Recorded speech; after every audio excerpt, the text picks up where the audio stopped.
లేదు మేము అక్కడి నుంచి వెళ్తుంటే ఏదో సందర్భం ఘర్షణ వచ్చి మా మీద దాడి ఇష్టసరంగా కొట్టాడు, ఇంట్లో తీసుకెళ్ళి కూడా కొట్టాడు, నందిగం సురేష్ అని కంప్లైంట్ ఇచ్చిన వెంటనే పోలీసులు స్పందించి, కూటమి ప్రభుత్వం స్పందించి నందిగం సురేష్ ఇంట్లోకి వెళ్ళి అతను తీసుకొచ్చి అరెస్ట్ చేసిన సంఘటన ఇది. టీడీపీ కార్యకర్తలకు కానీ, టీడీపీ ప్రభుత్వానికి కానీ, కూటమి ప్రభుత్వానికి కానీ మంచి సంఘటనే, సంతోషిస్తారు. ఎందుకంటే జరిగిన అన్యాయానికి ఇమీడియట్గా అరెస్ట్ చేశారు.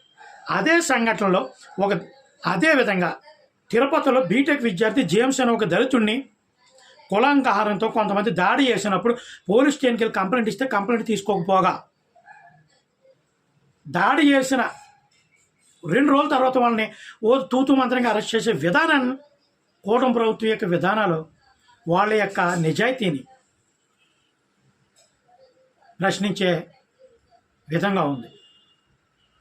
దానికి తేడా ఏంటంటారు? అన్యాయం జరిగినప్పుడు ఎక్కడైనా ఒక కులము, మతము, అధికారం పక్కన పెట్టి అన్యాయం జరిగినప్పుడు కరెక్ట్గా స్పందించినప్పుడే ఆ ప్రభుత్వం యొక్క విలువలు కాపాడబడతాయి. ఇంకా గత ప్రభుత్వానికి ఇప్పుడున్న ప్రభుత్వానికి తేడా ఏముంటుంది?